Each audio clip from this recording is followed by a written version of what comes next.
Youth at Risk Committee, which we have Cliff is going to be joining us as our new member, and we have a meeting tomorrow at 9:30 in the morning. So if you'd like to join us then. Where do you meet? We meet in the superintendent's office. There you go. And I know that's short notice, but it is it's a group that's really important to get those people around the same table, because it is police and schools and youth services, and I just feel like it's a really important conversation for everyone to be linked and understand what our kids need. So I'm a big fan of the Youth at Risk Committee. And I've also been trying to get more into the health classes in the school and help out in that way. And I've also recently presented to some Boy Scout troops in the community. So we're definitely trying to reach out to do any kind of education that people would like us to do, and hopefully see youth services as a resource in the community. I know we do talk a lot about the budget restrictions of not having the money to bring people in, and I think that's one of the reasons why I'm here. My master's is in adolescent development, so I should be able to help out in the classrooms if I can, or discuss any kind of issues with parents or teachers or children themselves. So if I can be of assistance, I would be happy to. Any questions? I just have one comment. I think you ought to give the website, because especially in the public service area, you have really good opportunities up there for the kids, to get more value out of it than just, I've got my 10 hours or I've got my 12 hours. I think the opportunities you have for the kids are really good. So if you want to give the website and make sure that, all the kids know where to go to find these opportunities, as well as other things, because I think you're doing a great job. I think it was a great thing that we were able to keep the position and keep the, quote, department here, the one-person department, but I think it's a much needed resource. So thank you very much. Last thing I just want to mention too is our support services, which I think people are starting to be more and more aware of, and we have definitely been called on more often for those kinds of resources. And our website is northreadingyouthservices.com, and it also has a resource page that people can just click on different links to be able to get some information. I think you're also linked, at least from the high school page and maybe from the main district school website, district website. But it's a good website. It has a lot of good information on it too. Thank you. So just wanted to see if the school committee has any input or questions, or what you would like to see us doing in the future. Hasta mañana. Is it hasta mañana? Oh. So no, I just think the more work, and I know we've lost our what were the officers, the resource officers from the police, because we've lost the grant. So I know that as much work as you can do working with the administrators, I'm sure is appreciated, because that kind of work is invaluable, working with the kids, especially when they get it for middle school level. So I think that's the next big step, is getting in the health classes too. We talked a bit about being in the schools. Jerry? Okay, and I'm not trying to put you on the spot, but how do you try to look at how the kids are doing in North Reading versus how they're doing in other towns or neighboring towns? And I'm just, you see the things in the paper, and you can never tell relatively whether there's more drinking here or more drugs. Well, that's one of the reasons we do school safety surveys. Yeah. That I can't remember the exact name for the survey, but most of the communities around us are doing it, and North Reading actually hasn't done it in quite a few years. But we did get the My Voice survey out in the middle school, and the high school is going to be doing that. So I'm interested to see the results from that, because I am able to access the results of that school survey from other communities. How about just from you being out there and being involved, and do you have any sense of a pulse of whether or not there's more I think there's behavior here than perhaps in other surrounding communities? Not necessarily more than our surrounding communities, but I think that there's risky behavior in our suburbs that we haven't seen necessarily in other past years. And that one of the things that is a major concern in all of our area is the prescription pill epidemic. That's something that just has, it's totally new, so we're trying to catch up with trying to do research and following up with that. With the substance abuse researchers are really playing a game of catch up, because that happens so quickly. So I have recently gone to some things around that. I've been gone to a Train the Trainer program around OxyContin and prescription pill addiction, and then just attended the Heroin Education Awareness Task Force conference. So, and our police force is also very versed in that as well. So I think that that's something that we could work together around to make sure we're educated about it and make sure we have the right services for our young people. Thank you.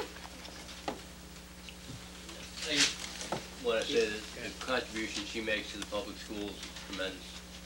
The impact that her department has on us is very, very positive and very, very lasting. Great. Thanks. Thank you. I just want to make a comment. My name's Terry Blaine. I live at 4 Lisa Mary Drive, and I'm one of the co-chairpersons of North Reading Youth Services. And we're always looking for some help on our committee. I don't know if, anybody's watching or whatever, but, the committee's, works with Jetty to try to come up with, some new ideas and, helping her out with whether there's activities, whether we can, out there volunteering with the kids or, some of the other workshops that we do. But, yeah, always looking for some volunteers to help out. I think it's always important too is coming up with new things for the kids, because after about 6 months, everything new is old with them, and then you have to come up with something new to keep them interested. So I think that's a good challenge to put out there. So go to that website or give a call if you have any ideas or you want to volunteer. Great. Thanks a lot. Thank you. Thank you. Okay, now we can move back to the fiscal year 11 budget update, and I guess I'd qualify it as pretty good news. At least that Yes. we're balanced, Yes, so to speak. sort of. I think if the great Walenda was walking over the Niagara Gorge, she'd probably want to be a little more balanced.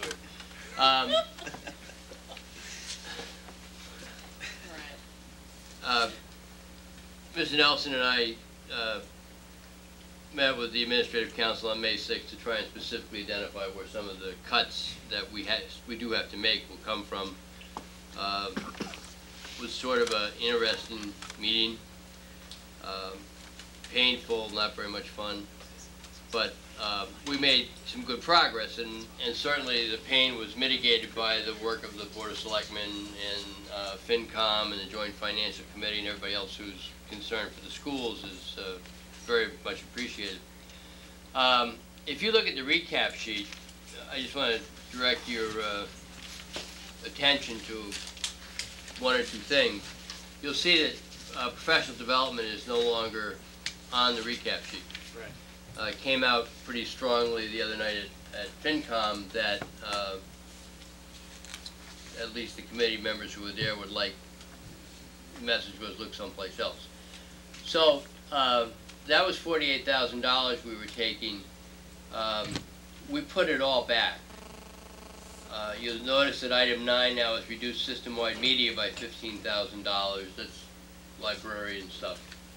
And Pam Bodwin, although certainly not, saying, you can have that money, I don't need it. It was sort of like, I'd rather you spend that money than the $48,000 in professional development.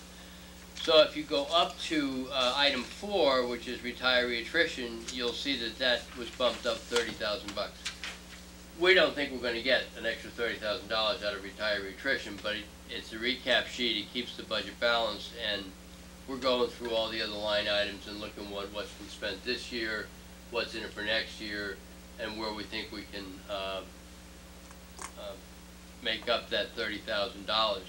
Now we're also trying to identify line items that in the budget that it's much more important that they be fully funded as of July 1, because the expenditures are going to happen in the summertime versus a line item that we don't expect to really have to tap until well into the school year, and then we were bottom line budget, and so if we find we had $5,000 in a line item and we only spend $3,500, we can move that $1,500 someplace else. So it's kind of a growing, seething thing.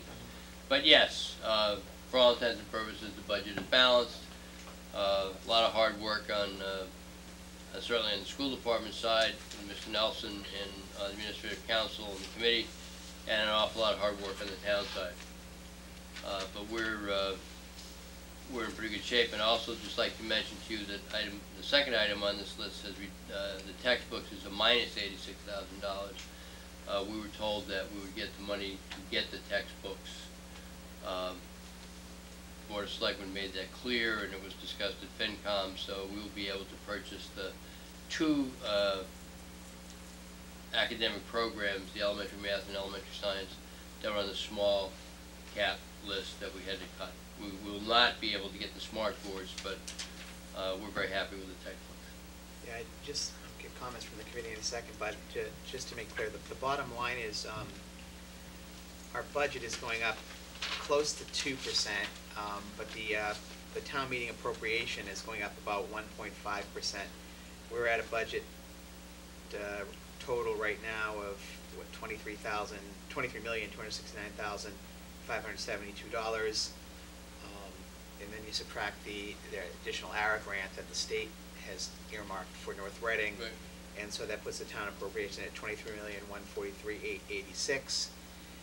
I will say that this budget is kind of a miracle, given that our personnel costs alone are going to be somewhere between $450,000 and $500,000 increase next year. Yet our total budget is only increasing by the appropriation from town is only increasing by $343,000 or somewhere along those lines. So we've had to take a lot of funds from one-time places. That's going to make things very difficult next year. But we're in much better shape this year than many other communities, because we're not sitting here with a guillotine over our head saying we might have to cut 15 or 20 positions.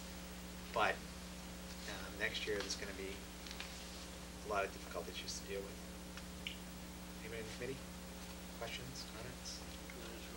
Carl, anything to add? Well, you know, it's interesting. When we approach this process, our primary goal is, of course, always to reduce the possibility of any personnel cutbacks at any level. So with that as our mantra, we have in effect taken the necessary cuts out of school expense budgets. In a way, that's really what's happened here, outside of a few accounting changes. So it was interesting when we did meet with the principals on Thursday to put pen to paper.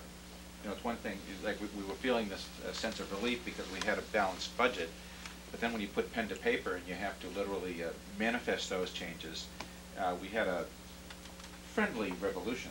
we can call it that, because people all of a sudden realized, I mean, I can't, you know, that means my budget is reduced even by that amount again. So we have a wonderful team that is going to make it work, but those of us who are in the operating side, after the budget's balanced, then the hard work begins. And that's what I think we realized when we were sitting at the table. Well, I think in the past we pre-spend, but we didn't necessarily cut the budget the next year. This time, Yeah. we're pre-spending to buy materials, Right. but we're also cutting the budget by that amount next year, Right. which First we time. haven't done in the past. That's the first time. So we're dropping budget levels at each school to probably 10 or more years ago. That's the same budget level we're at. And I think at some point that catches up to you, right? It probably already has. Yep. We're gonna have some hard choices. But next year's gonna be very hard, but I think we need to focus on what we've achieved in a very short period of time with some strong collaboration, and Mr. Nelson is to be commended, Dr. Manville, and the people involved in finance planning, the FinCon, and certainly the Board of Selectmen have all come to the plate and helped make this work for this fiscal year. And again, I want to just mention the fact that, you know, while our personnel costs are increasing, we still have one of the best negotiated contracts with the teachers ever. And they are to be commended for entering into that contract with their eyes open, saving their colleagues and really the community from reducing the competent staff that we have at the school system. So I'm really impressed that we're at this place, and, you know, bring on the next challenge. Challenge is plural, I should say. One question I have, and Dr. Manville already alluded to this, is I don't know how realistic that $129,710 savings is for retiree attrition. I don't think it's realistic at all. Carl, I mean, No. what do you think? No, I echo Dr. Mandeville's comments. I think we want to be able, at this stage, to balance the budget and